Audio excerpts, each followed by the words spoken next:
So let me take you through what it is, because it's a concept. I think it's an important concept that we take time to understand and unpack. That's what I hope I can do in the next few minutes. So data-driven exploration, well, let me start with a story.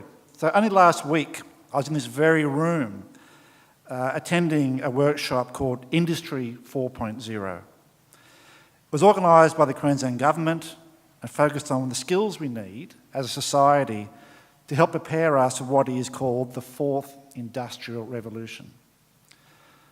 As you may know, what you do know, the first industrial revolution was, of course, when we first harnessed steam and water power to mechanise production. The second was when Henry Ford and others like him introduced the assembly line, which saw the era of mass production begin. The third was the computer era. The fourth, that we're entering now, is seeing the rapid development and deployment of transformative technologies to connect the physical world to the digital world. Let me just say that again, because I think it's a great way to encapsulate what we're talking about today. Transformative technologies to connect the physical world to the digital world. There is no better way to describe what we mean by data-driven exploration than that. As geologists and explorers, we have always worked in the physical world. Ever since our first government geologists, and there were two, Richard Daintree and Christopher Aplin, began collecting data on their first day on the job of the GSQ 150 years ago. And of course, we've collected a lot of data since then, and the rate at which you collect data is increasing exponentially. We've moved past files measured in megabytes to gigabytes, now to terabytes, and continue to grow. Our ability to integrate data sets is increasing and improving, with new tools able to bring together data more easily and efficiently than ever before. And with that data and the new tools, it can only serve to make us better, more efficient, more effective, more successful. And there is a huge imperative for us to be successful. Sean's already touched on it, but globally there is a discovery drought, not just in Queensland, in key commodities such as copper and zinc. Hopefully the recent exploration works of BHP in South Australia and Rio Tinto in West Australia might just break that drought. But I want us to make new discoveries here in Queensland. We haven't had a major discovery since the mid-1990s, as Sean said, which is once again why the Queensland Government has rolled out the North West Minerals Province Strategic Blueprint. The blueprint is designed to help address the risk of regional decline if we can't make the next generation of discoveries in the Northwest. So the stakes are high, and as we all know, it is getting ever harder to explore, deeper and undercover. More difficult land access, more expensive, more time-consuming. So we need to adapt to these conditions. They are the reality that we operate in these days. But to do that, we need to find new ways of exploration and new ways to make new discoveries. So my proposition to you today is this, that we need to extract every ounce of value from exploration and geoscience data. Let me take you through why that is something new as opposed to what we've always done for 150 years. People will always say we've always used data in exploration, so what is different now? So I'm going to ask for audience participation if I can. I'm going to ask you 4 questions. If the answer is yes, please raise your hand. If the answer is no, don't raise your hand. It's pretty straightforward. So the question, firstly, well, there's always one in the crowd, of why is data-driven exploration important? Let's go through this. So in an area, in a tenure that you hold, whether it's an EPC or an EPM or whatever you've got, can you, in full confidence, say you know all the geoscience information that exists in that area? I see no hands going up. Okay, I'll take that as a positive. Oh, there's one. There was one hand. 2. Okay, 2 out of 200. Okay, we're taking 1%. So if we don't know all the information that exists, our problem is discoverability. I think we've all just acknowledged that we have a discoverability problem here in Queensland. The second question, can you access all the geoscience information that you need? That's a question. I'm seeing a few hands, a couple. I'm taking that as a pretty overwhelming no, though, okay. So if we can't access all the information we need, and this is actually a trick question, I'm going to catch you out in a minute. Clearly, it's an accessibility problem. The third question, is all of the data you receive in good shape and ready to use? Now, having spent a long time in industry, I know the answer to this one. But I just want to have it confirmed by the audience today, which I think I have just now. So clearly, data quality is an issue. I know we spend a long time when we download data from government stores, checking it, validating it, cleansing it. That can take weeks and months. And it goes on and on.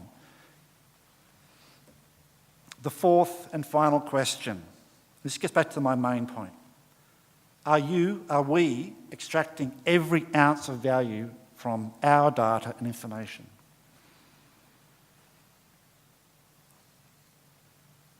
I think I saw one hand. Okay. The problem there is usability. So let's just go through those in a bit more detail. So hopefully I can prove the point I want to make. Discoverability. I think we can do better. Some people have seen this picture before. That picture was taken in May of this year, May 2018. In the top part of the picture, you'll see a padded envelope. And the imagery there is of some hard drive, disk drive type things. And it's a seismic survey from a certain petroleum company, maybe called Santos. Great survey, fantastic results, that sort of thing. But there's a few problems in that picture. The envelope. We're sending data in by envelope, the snail mail route. Clearly we can do better than that in this day and age. We're using hard drives for media transfer. Hard drives mean somebody's got to load the data on and take the data off. We can do better than that too. And the worst part of all this is that this data is not discoverable. It sits physically in our exploration data centre at Zilmere, and that's literally where it sits and resides. You cannot find that information online. The problem for us, there's a number of problems. One very real problem for government is the costs.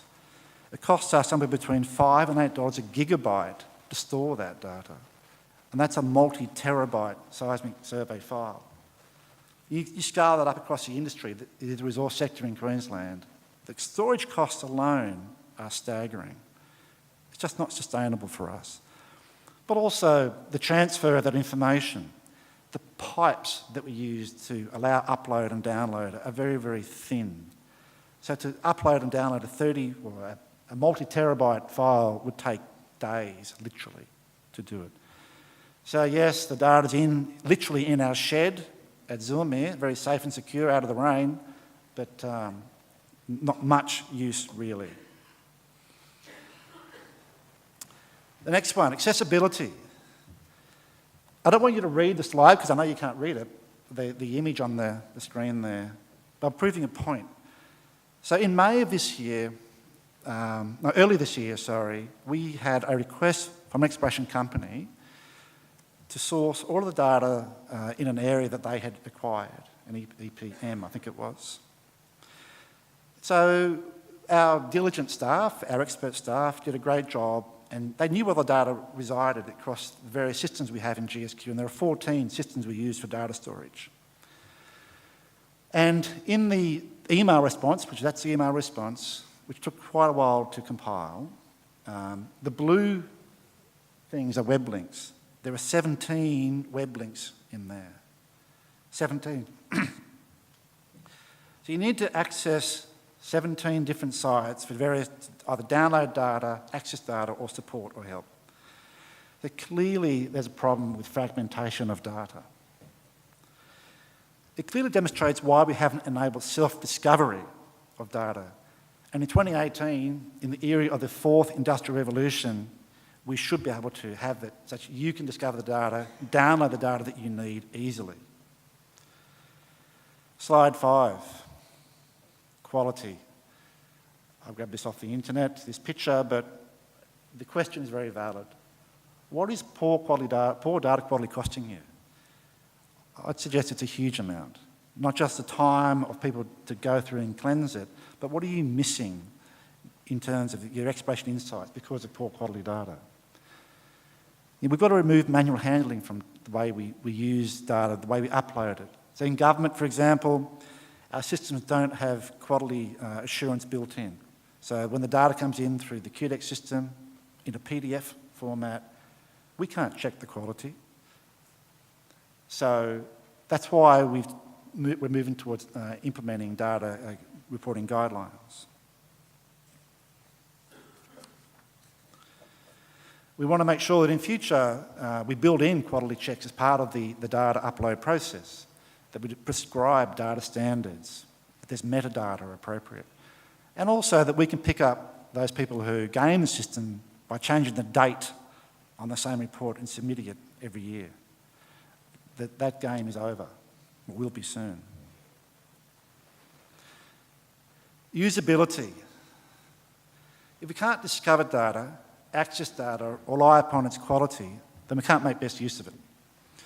But not only that, we can't make best use of our skills and capability when we spend so much time working on data. We need to stop working on data and start putting data to work. There's an ever-growing toolkit of technologies and techniques for us to use in exploration. Analytics, integration, machine learning, artificial intelligence, and it all revolves around data. So what do we need to do? I think it's fair to say we need to be ambitious. We need to be strategic. We need to have a vision for the future.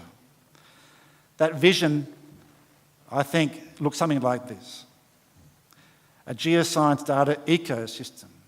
It's holistic in Queensland that considers data, technology, our capacity, our capability. It's optimised to enable best and full use of data. And then most fundamentally, that it gives us the best chance to enable industry success. However you measure that. Discovery, efficacy, efficiency. Ideally, all of those things.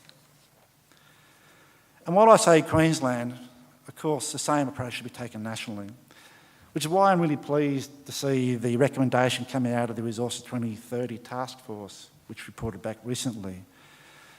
And one of the recommendations was that government and industry should develop a resources data strategy. So we're on the right track. What's it look like?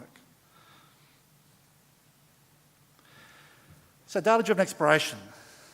I'll take you through this slide. I know it's busy. I'll take you through this one by one. But effectively, it's an ecosystem with 4 key parts.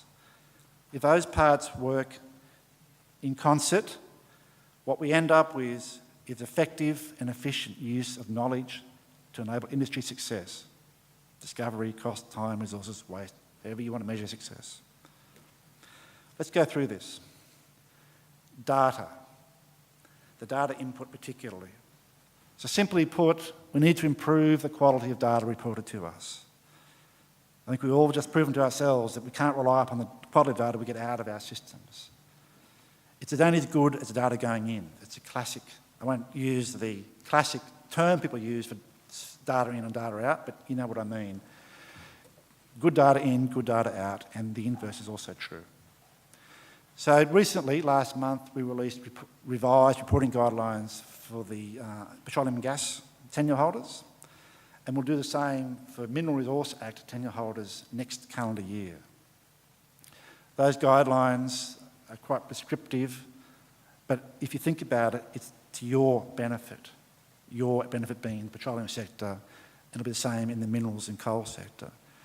It's not really, I mean, we're the custodian, but we're not the ultimate user of that information that's provided. It's our future explorers who use that information. So please help us work through the reporting guidelines. As I say, we'll be kicking off the minerals and coal reporting guidelines soon. going out to industry for consultation on those. Data curation, the way we collect data, manage it, make it available, make it discoverable, that talks to technology particularly. Now, the term we've used, the modern term for a modern data repository is a data lake. Data lives in the cloud. The key tool that allows data to be discovered is a data catalogue. So we stood up, to use the terminology, a data lake last week. It's formative, but we're up and running on this concept now. So we will develop that and mature that. So by the middle of next year, we'll have an operating version and it'll improve from there on in. We'll bring in more of our legacy data into the future.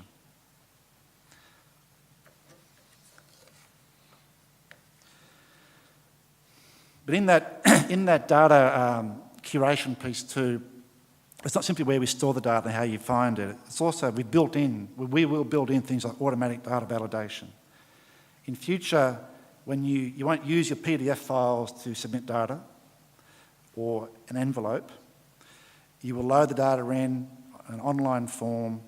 When you're ready to submit it, there'll be automatic validation. You'll know straight away whether there's errors in it, and we won't accept it until the errors are fixed. So we're building in quality at the beginning where it should be built in. And Sean acknowledged the help of our Industry Collaboration Forum, a group of people helping us design the user requirements. It's vitally important that we build what you need. Value add piece. This is really the most important part of all. Obviously, data quality and data curation, they're just the steps towards this piece, the value the insights we extract from data. That's where we're putting data to work. So we want to enable your success, to repeat myself. We want you to do the analytics in the field, the integration, simplify your life. Finally, we haven't forgotten about the people, the skills, the capability. That's critically important too. What we're seeing now is the convergence of geoscience and data science. The two skill sets are coming together. Not to say that it's one or the other, it's a melding of both. The geologists of tomorrow will need to know more about data science to make their geology, their exploration work more efficient. So we want to help enable that.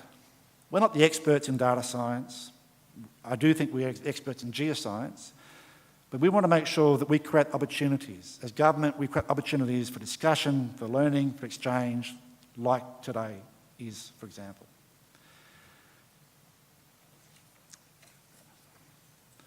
And I look forward particularly to hearing today, as Sean's already said too, from Dr. Sue Kay, Warwick Anderson talking about artificial intelligence, robotics.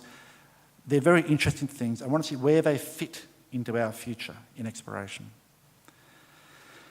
And when I talk about us need to make the best use of data, I mean that in every sense, and that speaks to collaboration. There is benefit in working together.